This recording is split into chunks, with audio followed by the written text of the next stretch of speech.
warahmatullahi wabarakatuh. Oke, ketemu lagi ya dengan saya Erono Budi Wijoyo, Sarjana Keperawatan Nurse, Magister Keperawatan, Spesialis Keperawatan Jiwa. Di sini kita akan melakukan perkuliahan ya untuk komunikasi keperawatan 2 ya dengan tema karakteristik perawat yang memfasilitasi hubungan terapeutik. Nah, kita kan sudah belajar terkait dengan komunikasi terapeutik itu seperti apa. Sehingga kita harus tahu, kita sebagai seorang perawat, kita sebagai seorang nurse harus memiliki karakteristik yang bisa membuat hubungan terapeutik itu berjalan dengan baik, ya. Oke, tetap stay tune di video ini. Kita akan membahas lebih dalam bagaimana sih perawat yang baik, bagaimana sih perawat yang bisa memfasilitasi hubungan terapeutik antara perawat dengan pasien sehingga berjalan dengan baik ya untuk mata kuliah komunikasi keperawatan 2 semester 3. Baik, next. Baik, nah ini ada 2 pertanyaan ya, silahkan jawab ke kolom chat ya. Saya rasa bisa langsung sambil dikerjakan sambil absensi ya. Jadi tuliskan nama, name, kelas, kemudian jawaban dari 2 pertanyaan ini. Baik, saya tunggu maksimal 5 menit. Silahkan.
Baik, saya rasa sambil jalan saja. Bagi yang belum selesai, silakan tetap dikerjakan ya dari 2 pertanyaan ini ya.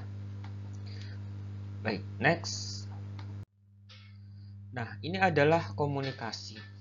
Komunikasi itu apa? Komunikasi adalah pengiriman pesan atau tukar-menukar informasi atau ide atau gagasan. Saya rasa kita pernah membahas dalam komunikasi keperawatan 1. Di sini kita akan mereview saja ya. Nah, selanjutnya adalah komunikasi adalah suatu proses ketika informasi yang disampaikan pada orang lain itu dengan simbol, tanda, ataupun tingkah laku. Jadi komunikasi itu bisa diberikan antara satu dengan yang lain yang dia itu memiliki informasi melalui simbol. Jadi perantaranya bisa dengan simbol, tanda, ataupun tingkah laku. Nah, bentuk dari komunikasi itu ada 2, yaitu verbal dan non-verbal. Saya rasa ini bisa direview di video tentang komunikasi secara umum ya. Bisa dilihat di kolom deskripsi, nanti akan saya kirimkan linknya ya. Nah, di situ ada jenisnya komunikasi verbal. Komunikasi verbal itu ya yang kita ucapkan, yang kita omongkan. Sedangkan komunikasi nonverbal itu adalah tingkah laku, perilaku kita dan lain sebagainya ya. Oke, cukup jelas ya, nanti bisa dicek di video tentang jenis-jenis komunikasi. Next. Baik, nah ini adalah elemen utama komunikasi. Saya rasa ini juga menjadi salah satu hal penting dalam komunikasi. Komunikasi ada komunikator atau sender yang nanti akan ada interaksi antara komunikan atau receiver yang dia itu menerima. Ya, jadi komunikator itu dia memberikan informasi, komunikan itu dia menerima dan ada interaksi di dalamnya yang melibatkan pesan, ya ini saya gambar ya, yang melibatkan pesan, kemudian dia ada umpan balik antara keduanya ya, sehingga dia terjalin atmosfer.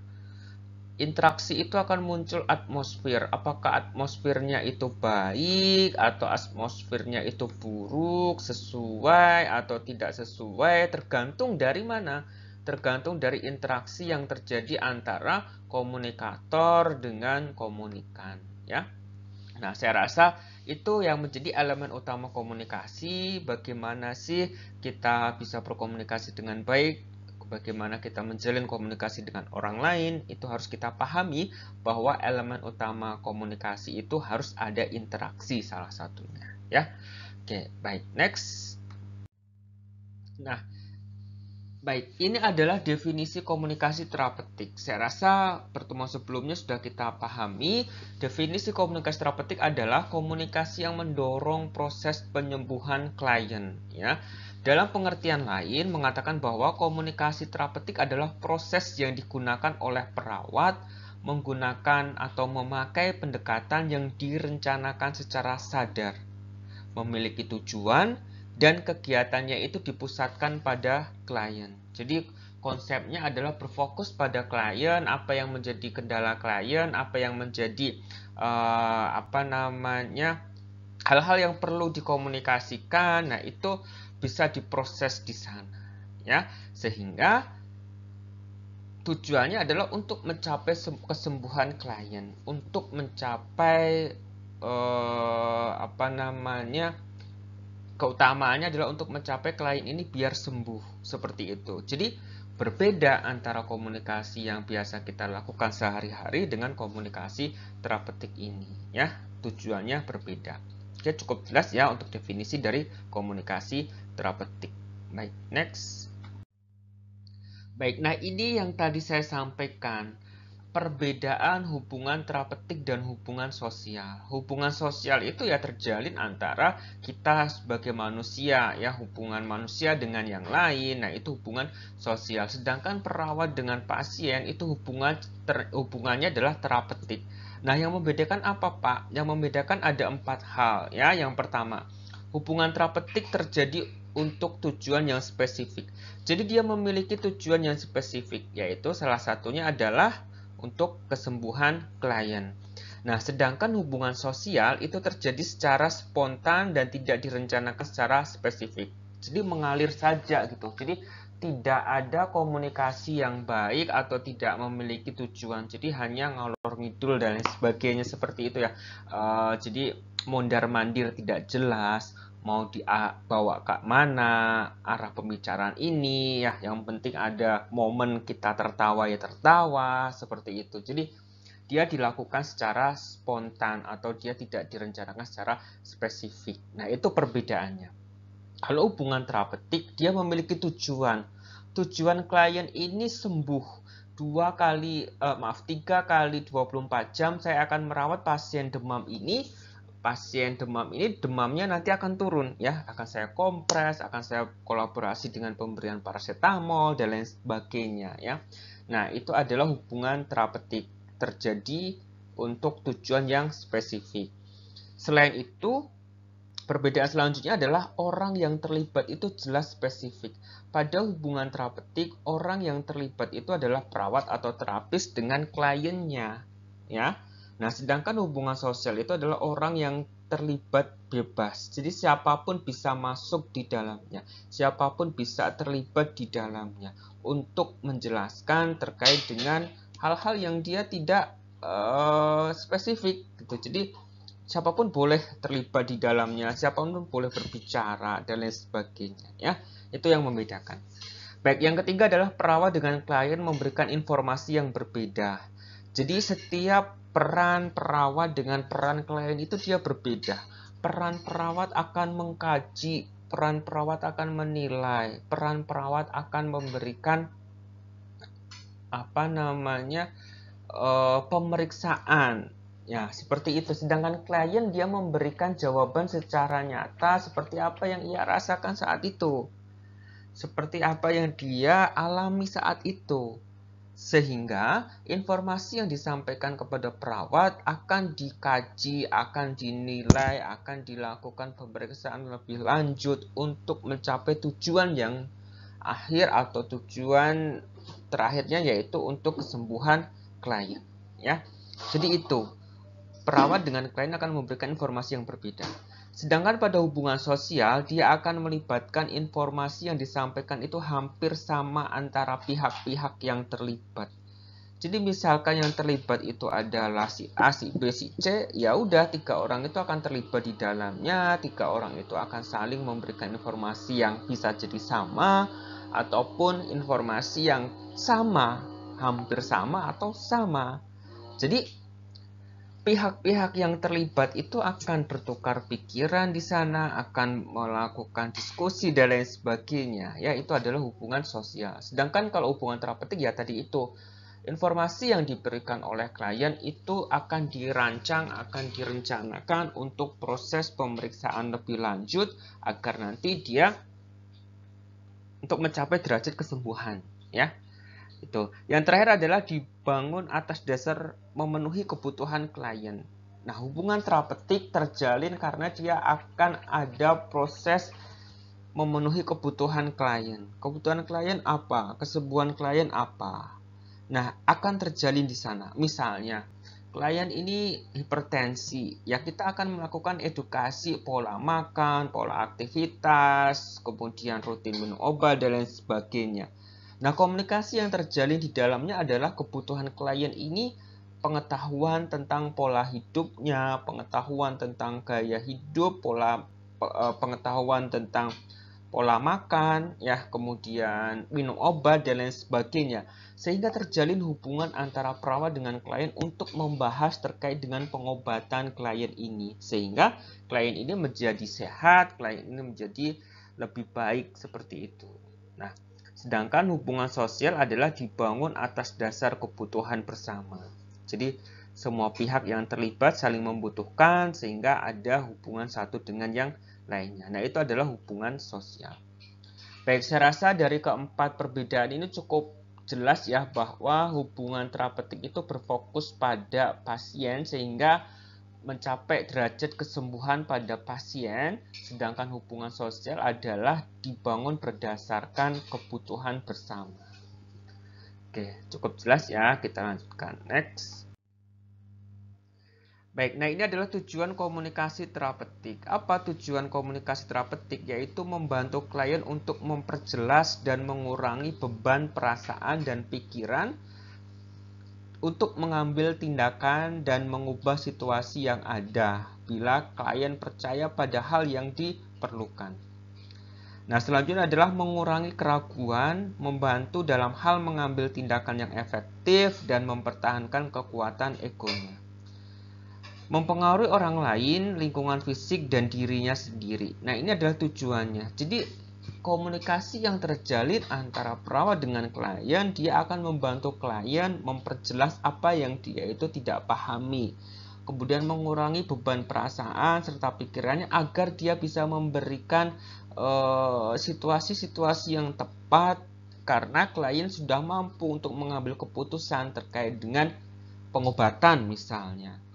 Ya, kemudian karena dia ragu nih, aduh berobat pada ini atau pada itu. Nah, ada komunikasi terapeutik memperjelas bahwa pengobatan A dampaknya ini, pengobatan B dampaknya ini. Nah, dia bisa memutuskan dengan baik sehingga dia tidak ragu lagi dan bisa mengambil keputusan atau mengambil tindakan yang tepat dan efektif serta mempertahankan egonya ya. Nah, inilah fungsinya untuk mempengaruhi orang lain, lingkungan fisik dan dirinya sendiri agar sembuh ya.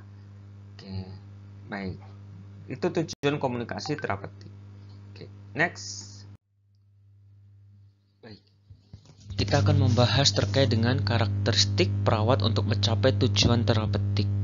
perlu diingat ya, tujuan terapeutik itu tujuan untuk kesembuhan dari klien kita gitu ya. Sehingga karakteristik perawat untuk mencapai tujuan itu pertama ada kesadaran diri. Jadi kita harus sadar bahwa diri kita tuh mampu, bahwa diri kita tuh mau. Kemudian ada klarifikasi nilai. Jadi mengklarifikasi nilai itu lebih kepada bagaimana kita menilai klien ini bisa nggak sih untuk sembuh, klien ini mampu nggak sih untuk sembuh, atau klien ini tuh dapat nggak sih untuk proses kesembuhannya gitu ya. Jadi mengklarifikasi nilai, kemudian mengeksplorasi perasaan kita. Seperti yang sudah disebutkan tadi, ketika kita sadar, kita mengeksplor diri kita. Bisa nggak, mampu nggak, yakin nggak, sehingga ketika kita melakukan peran sebagai perawat itu bisa gitu loh ya. Nah, karakteristik selanjutnya adalah kemampuan untuk menjadi model peran. Kemudian motivasi altruistik dan juga memiliki rasa tanggung jawab dan etik. Motivasi harus dalam diri kita. Ya, saya bisa. Sehingga kita bisa mencapai tujuan terapeutik itu gitu ya. Kemudian menjadi model yang baik. Model dalam artian kita berperan sebagai perawat, ya kita harus menjadikan diri kita itu role model yang baik, perawat yang kompeten, perawat yang mampu untuk melakukan pekerjaan secara profesional ya, dan memiliki rasa tanggung jawab pastinya serta etik. Etik itu menilai baik dan buruk. Kalau kita lakukan baik tidak, kalau tidak dilakukan buruk tidak. Nah, itu adalah karakteristik perawat yang bisa kita lakukan untuk mencapai tujuan terapeutik. Baik, next. Kalau ada pertanyaan bisa ditanyakan di kolom komentar ya. Next.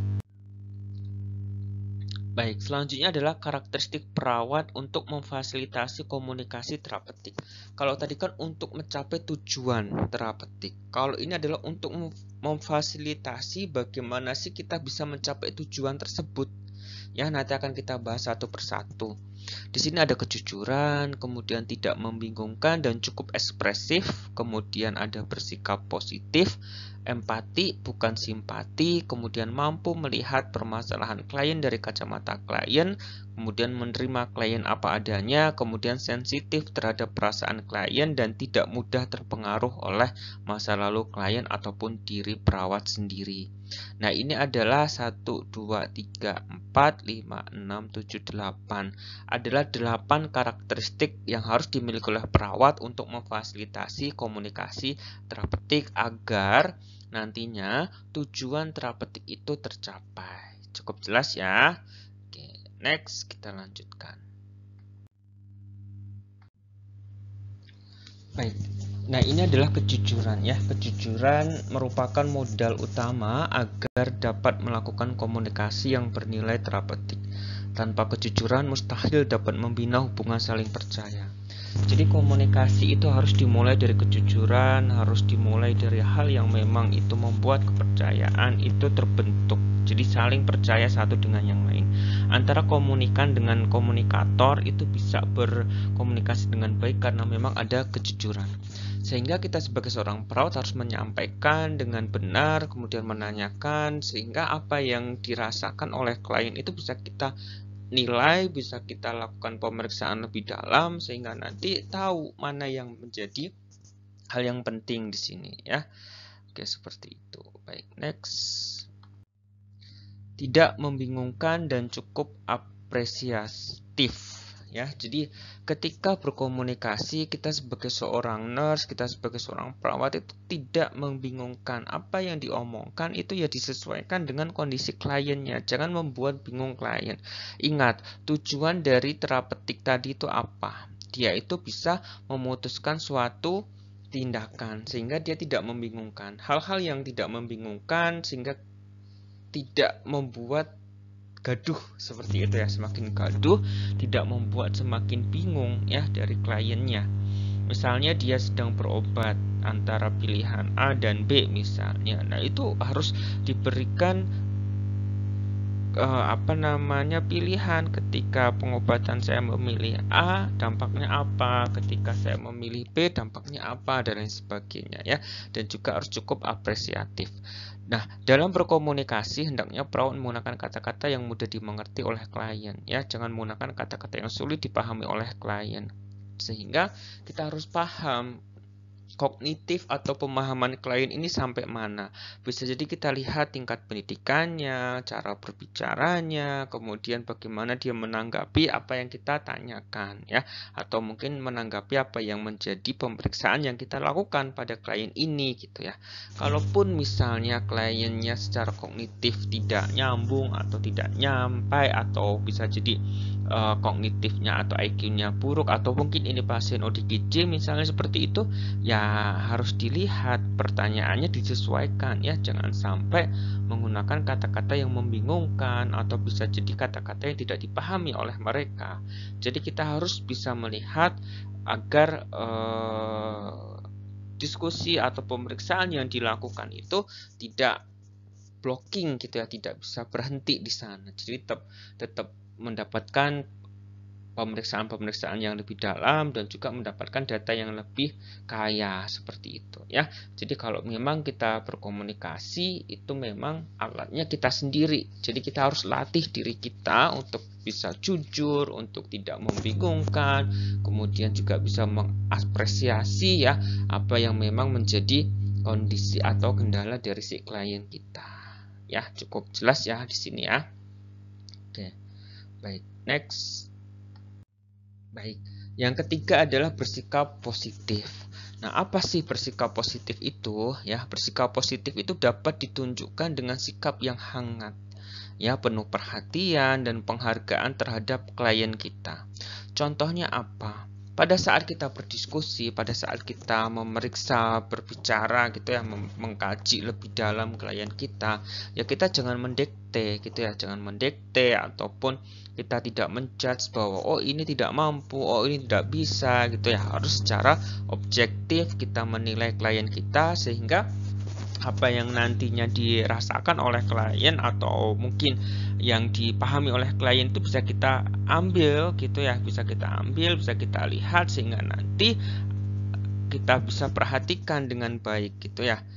Pada saat dia ngomong ya kita perhatikan dengan baik, kita berikan kondisi-kondisi di mana kita harus diam atau memulai pembicaraan. Ya, nanti itu akan ada pembahasan sendiri bagaimana kita bersikap secara terapeutik seperti itu ya. Tapi pada dasarnya adalah bersikap positif itu memberikan kehangatan, memberikan kenyamanan. Ya, kemudian ketika diajak ngobrol ya jangan sambil main HP dan lain sebagainya ya. Kita fokuskan pada mereka, kita lihat mereka, kita kontak mata gitu ya, dan kita saling menghargai satu dengan yang lain. Nah, itu adalah salah satu yang dimaksud dengan sikap positif ya. Cukup jelas ya. Oke, baik, next.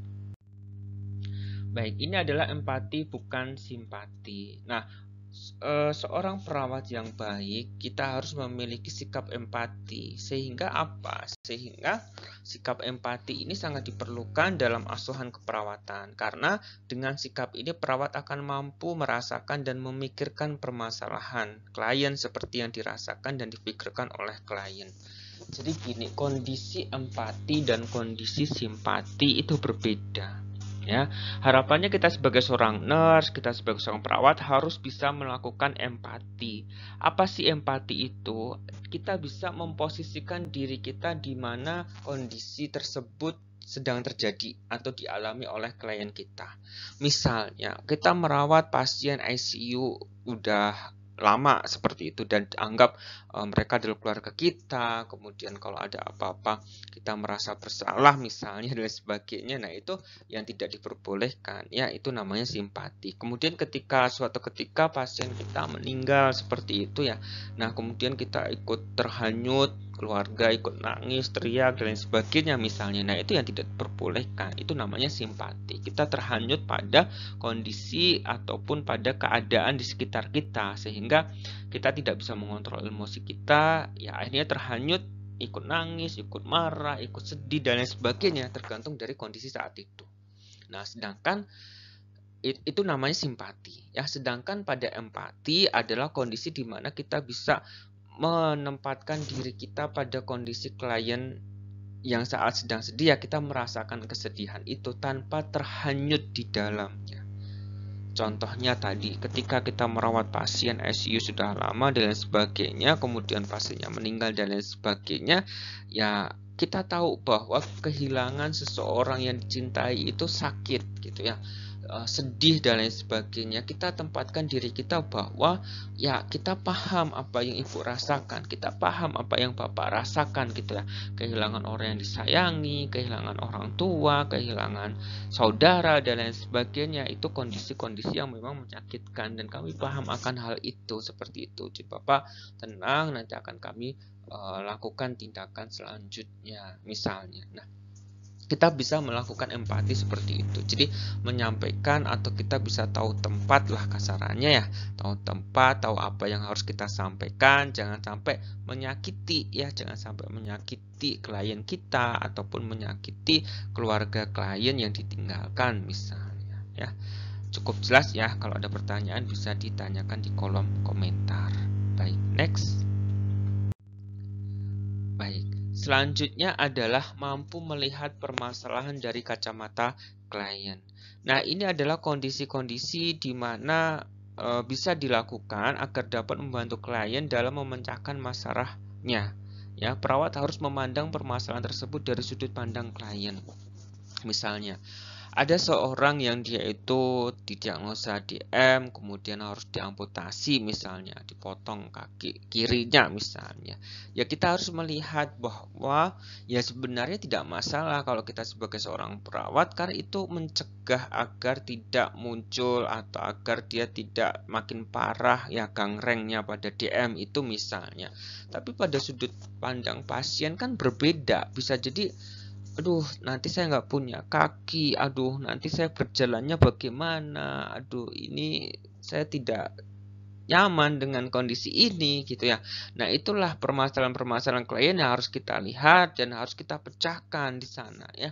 Kalau misalkan melihat tadi pada kasus yang harus amputasi pada kaki kirinya, ya kita lihat Bapak diyakinkan kembali sudah siap atau belum, sudah mampu untuk menerima keadaan atau belum gitu ya. Jangan sampai nanti fase denialnya dia memanjang gitu ya, menolak untuk kondisi yang dia alami saat ini tuh memanjang seperti itu. Jadi kita harus bisa melihat dari kacamata klien sehingga nanti bisa kita berikan solusi-solusinya dan meyakinkan bahwa apa tindakan yang akan dilakukan, salah satunya amputasi ini adalah jalan yang terbaik seperti itu ya. Kalau tidak nanti akan semakin parah ataupun bisa merembet ke organ-organ lainnya. Nah, berarti ini bisa harus dilakukan secara baik seperti itu ya. Cukup jelas ya, kita lanjutkan. Next. Baik. Nah, yang keenam adalah menerima klien apa adanya ya. Jadi jika seseorang diterima dengan tulus gitu ya, seseorang akan merasa nyaman dan aman menjalin hubungan intim yang terapeutik. Jadi kita harus menerima klien itu apa adanya. Misalnya, contohnya simpelnya kalau mahasiswa suka pada lawan jenis kan dibuat nyaman gitu ya, dibuat nyaman, diberikan yang terbaik gitu ya. Ya pasti dia akan nyaman dan jalan bersama dan lain sebagainya gitu ya. Jadi menerima klien apa adanya pun sama analoginya ketika kita menjadi seorang perawat, merawat klien ini dengan tulus, dengan ikhlas dan lain sebagainya gitu ya, sehingga komunikasi terapeutik itu bisa berjalan dengan baik gitu loh, bisa menuju kepada kesembuhan klien, bisa mencapai derajat klien ini bisa sembuh dan bisa melakukan yang terbaik seperti itu ya, sehingga hubungan komunikasi terapeutik itu bisa berjalan dengan lancar ya. Cukup jelas ya sampai di sini ya. Jadi ada kondisi di mana kita harus merawat dengan tulus, dengan ikhlas, dengan baik gitu ya, dan tidak mengharapkan pamrih dan lain sebagainya ya. Insya Allah nanti komunikasi terapeutik ataupun kita bisa memfasilitasi komunikasi terapeutik itu berjalan dengan baik seperti itu ya. Cukup jelas ya. Oke, baik, next. Nah, yang ketujuh adalah sensitif terhadap perasaan klien. Nah, ini penting ya. Tanpa kemampuan ini, hubungan yang terapeutik itu sulit terjalin dengan baik. Ya, karena jika tidak sensitif, perawat dapat saja melakukan pelanggaran batas privasi dan juga menyinggung perasaan klien. Jadi ada kondisi di mana kita harus melihat sekitar, kita harus merasakan apa yang dirasakan oleh klien sehingga tidak melukai mereka gitu loh. sehingga tidak merasa bahwa apa yang kita ucapkan itu menyinggung mereka misalnya. Nah, contohnya ya tidak hanya baper gitu ya, bawa perasaan, akan tetapi paham perasaan yang sesuai dengan keadaan saat itu. Misalnya kita mengucapkan sesuatu hal yang dirasa itu menyakiti hati gitu ya, ya sudah kita stop gitu loh, kita ganti topik yang lain atau bahkan kita diam nggak masalah seperti itu ya, karena memang sensitif terhadap perasaan klien itu penting seperti itu gitu. Jangan sampai kita ngomong terus, kita menjelaskan terus, ternyata pasien merasa tidak nyaman, tidak terima dengan apa yang kita sampaikan bisa jadi, atau tidak terima dengan pelayanan yang kita berikan. Nah, itu harus kita sensitif gitu loh, jangan sampai kebal perasaan gitu ya, atau malah baper gitu ya, bawa perasaan apa-apa dipikirkan dan lain sebagainya gitu ya. Harus bisa menempatkan diri dengan baik sehingga kita bisa menilai bahwa sensitif terhadap perasaan klien itu penting. Untuk apa? Untuk memfasilitasi komunikasi terapeutik itu berjalan dengan baik seperti itu, sehingga pemeriksaan yang kita lakukan selanjutnya bisa dipahami mereka, bisa diketahui oleh mereka, dan mereka juga bisa menyampaikan sesuai dengan apa yang mereka rasakan. Ya, cukup jelas ya. Oke, baik. Next. Baik, yang terakhir adalah tidak mudah terpengaruh oleh masa lalu klien atau perawat sendiri.